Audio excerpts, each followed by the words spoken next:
Support बनाते हैं, वहां से L लेंथ का वायर इस तरीके से लटका हुआ, इसकी लेंथ थी L. The length of the wire changes to L1 when mass M is suspended from its free end. तो अब इसका फ्री एंड है, उस पर अगर मैं मास लटका दूं तो वायर तार थोड़ा सा नीचे खींच जाता है ना, और हमारी जो लेंथ बन जाती है, ये वाली जो लेंथ है, ये लेंथ हो जाती है L1. हमसे पूछा था expression for Young's modulus is.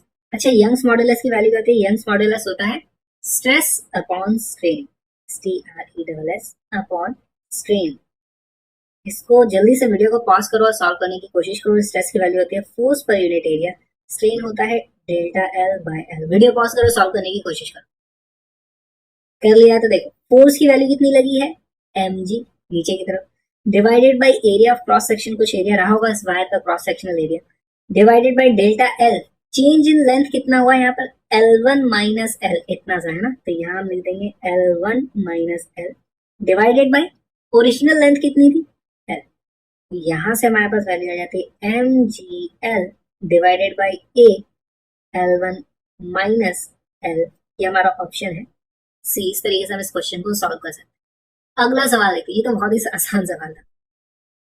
The stress strain curve are drawn for the two different materials X and Y. It is observed that the ultimate strength point and the fracture point are close to each other for material X but are far apart for material Y. तो we can say that material X and Y are likely to be. तो X and Y के हमारे पास stress strain graph दे हुए हैं. तो देखो यार, ये हम बताते हैं. पहले हमारे पास इस तरफ है स्ट्रेस, स्ट्रेस क्या होता है फोर्स पर यूनिट एरिया. इस तरफ है हमारे पास स्ट्रेन, जिसको हम लिखते हैं डेल्टा L बाय L. तो इनिशियली हमने देखा था कि पहले हमारे पास हुक्स लॉ वाली एक रेंज होती है, जिसको इस तरीके से लीनियर वेरिएशन हमारे पास होता है.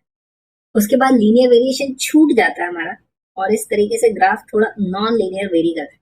लेकिन अभी तक हमारे पास परमानेंट डैमेज नहीं हुआ है. अगर हम स्ट्रेस हटा देंगे तो ये पार्टिकल वापस उसकी अपनी ओरिजिनल लेंथ में वो ऑब्जेक्ट आने की कोशिश करती है. इस पॉइंट को बोला जाता है कील पॉइंट.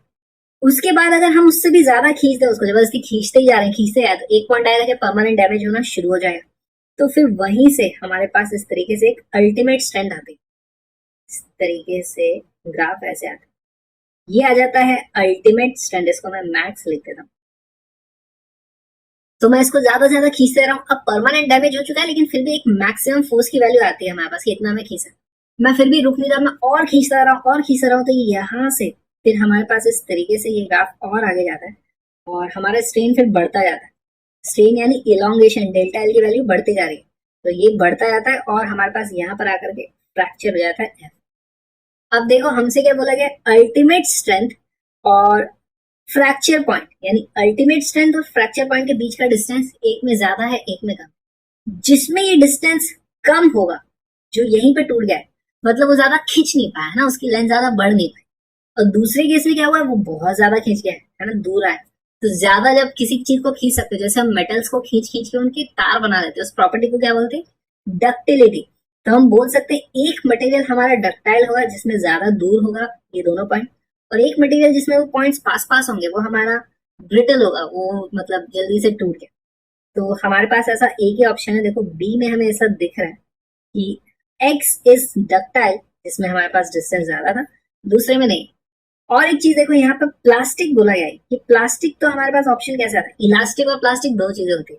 तो ये हर मटेरियल थोड़ी सी रेंज में इलास्टिक होता है ना. जहाँ इलास्टिक का मतलब उसको अगर फोर्स हटा दे तो वापस अपने ओरिजिनल शेप में आ जाए. तो इस रेंज में हमारे पास मटेरियल इलास्टिक है, उसके बाद मटेरियल हमारा प्लास्टिक हो जाता है, वो फिर वापस अपने ओरिजिनल शेप में नहीं आता. तो ये चीजें तो हमें करनी भी नहीं है. ब्रिटल एंड डक्टाइल या डक्टाइल एंड ब्रिटल हमारे दो ही ऑप्शन हो सकते थे. Material x, it is observed that the ultimate stress point and fracture point are close to each other for material X. तो मटेरियल X में ये पॉइंट्स आसपास हैं, इसका मतलब मटेरियल X ब्रिटल है. तो मटेरियल Y हमारा आंसर यहाँ पर C हो जाएगा. इस तरीके. अगला सवाल देखते हैं. Two wires are made of same material and have the same volume. ठीक है. The first wire has cross sectional area A and the second wire has cross-sectional area 3A. Okay. If the length of the first wire is increased by delta L on applying a force, how much force is needed to stretch the second wire by the same amount. तो हमारे पास पहले तो दो wire बनाते हैं। अच्छा, same दोनों का वॉल्यूम है, एक का एरिया ज्यादा था, एक का एरिया कम था, तो जो इसका एरिया कम है वो लंबा वायर बनेगा हमारा, ठीक है। इस तरीके से हमारे पास ये है wire number 1। The first wire has cross sectional area A, इसका क्रॉस सेक्शनल एरिया है ए। सेकंड वायर अब हमारा थोड़ा थिक होगा, उसको मैं इस तरीके से बना देता हूँ, ज्यादा चौड़ा बार जैसा ही दिख रहा है। ये वायर नंबर 2, इसका एरिया है 3 टाइम्स।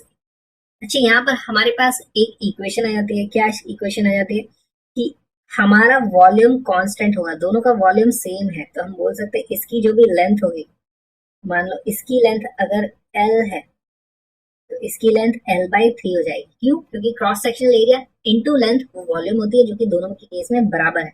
तो A into L should be equal to 3A into L/3, हमारा वॉल्यूम कंजर्व हो गया। If the length of the first wire increases by delta L on applying a force F, यहाँ पर अगर हमने कुछ फोर्स F लगाया तो इसकी लेंथ चेंज हो जाती है।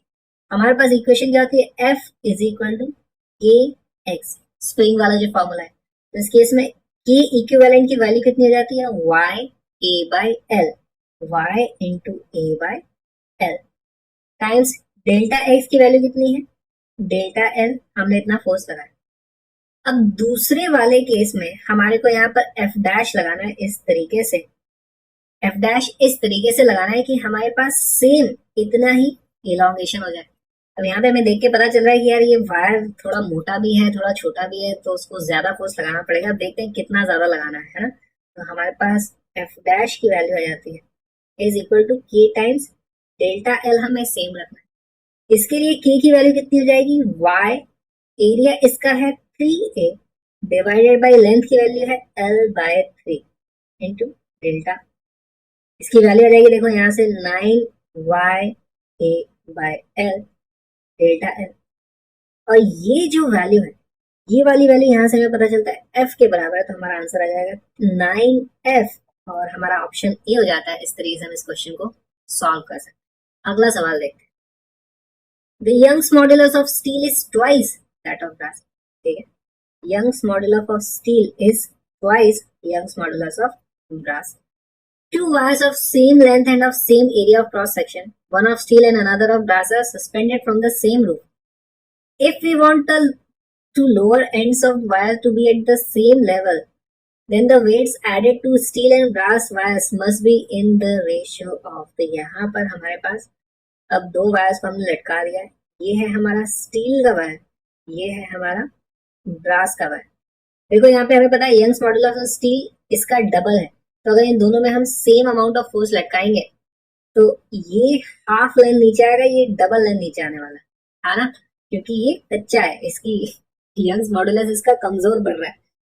तो हमें ऑब्वियसली बात पता है, यहाँ देख के पता चल रहा है कि स्टील को हमको ज्यादा फोर्स से खींचना पड़ेगा। अब वो 2 टाइम्स होगा या 4 टाइम्स होगा, हमें ये ऑप्शन इनमें से चेक करना है। तो कैसे चेक करेंगे? देखो हमें पता है F is equal to KX होता है।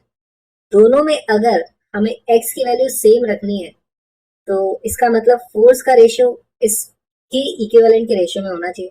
के की वैल्यू क्या हो जाती है? YA/L, और x तो हमारे पास यहाँ पे था। दोनों की देखो लेंथ सेम है, एरिया सेम है, दोनों में हमें सेम इलॉन्गेशन चाहिए, तो F के की यंग्स मॉडुलस के प्रोपोर्शनल होना चाहिए। F should be proportional to Y, और हमारे पास F steel divided by F brass की वैल्यू आ जाती है Y steel divided by Y brass, जिसकी वैल्यू आ जाती है 2। तो हमारा आंसर आ जाता है 2:1। बहुत ही सिंपल क्वेश्चन था। अगला सवाल देखते हैं। Copper of fixed volume V is drawn into wires of length L, ठीक है। एक कॉपर की वॉल्यूम V थी, उससे हमने L लेंथ का वायर बना लिया। When this wire is subjected to a constant force F, the extension produced in the wire is delta L. Which of the following graphs is a straight line? तो ये actually अच्छा सवाल है। अब ये देख करके बहुत ही अजीब सा लगता है कि इसमें करना क्या है। तो वीडियो को पॉज करो, एक बार इसको सॉल्व करने की कोशिश करो, फिर मैं इसको सॉल्व कर दूंगा। अब इसे सॉल्व करते हैं। हमारे पास देखो, हमारे पास होता है एरिया की वैल्यू हो जाएगी, जो भी वॉल्यूम था V, और उससे हमने जो भी लेंथ का हमारे पास वायर बना लिया, तो उस लेंथ का क्रॉस सेक्शनल एरिया इस तरीके से हम निकाल सकते हैं। हमारे पास इक्वेशन होती है force is equal to KX minus KX होती है वैसे, है ना। तो माइनस का हमें फर्क नहीं पड़ेगा, अभी हम बस मैग्नीट्यूड की बात कर लेते हैं। जो भी हम फोर्स लगा रहे हैं ये क्या होता है किसी भी इस तरह के y के लिए, y a divided by l times x, जो भी हमारा डेल्टा l यहाँ पर। अच्छा देखो यहाँ पर when the wire is subjected to a constant force F। अब यहाँ पे हम क्या करते हैं, फोर्स की वैल्यू कांस्टेंट रखेंगे। अगर हम area, cross sectional area change करते हैं या फिर हम लेंथ चेंज करते हैं तो उसके हिसाब से डेल्टा एल की अलग अलग वैल्यूज आने वाली है। कैसे आएंगे, देखो यहाँ पर हम लिख सकते हैं, फोर्स कांस्टेंट है तो L F divided by Y A, area की वैल्यू भी मैं यहाँ से रख दूंगा तो वो हो जाएगा v डिवाइडेड बाय एल, तो एल ऊपर चला जाएगा और ये हमारे पास स्क्वायर हो जाएगा, is equal to delta L. यहाँ पर हमें इक्वेशन दिख रही है, देखो एफ वाई और वी तो कांस्टेंट है, delta L is proportional to L square. तो अगर मैं डेल्टा एल और एल स्क्वायर का ग्राफ बनाऊंगा तो हमारे पास एक स्ट्रेट लाइन हो जाएगी, क्योंकि एल स्क्वायर में एक लीनियर, इन दोनों में लीनियर रिलेशन है, हमारे पास एक कांस्टेंट है, तो ये हमारा आंसर हो जाएगा बी। बहुत ही सिंपल सा क्वेश्चन था, बस देख के पता नहीं चलती एल स्क्वायर और इसमें डेल्टा एल में ग्राफ कैसे बनेगा। ऐसे कुछ बना लो, इस तरफ हम एल स्क्वायर रख देंगे, इस तरफ डेल्टा एल रख देंगे, तो उसमें हमारे पास इस तरीके से लीनियर ग्राफ आ जाने वाला है। ओके, और इस ग्राफ का स्लोप क्या हो जाएगा, एफ बाय वाई बी, हमें दिख रहा है यहाँ से, ठीक है। y is equal to F on Y V times X, ऐसे ही ग्राफ बन रहा है।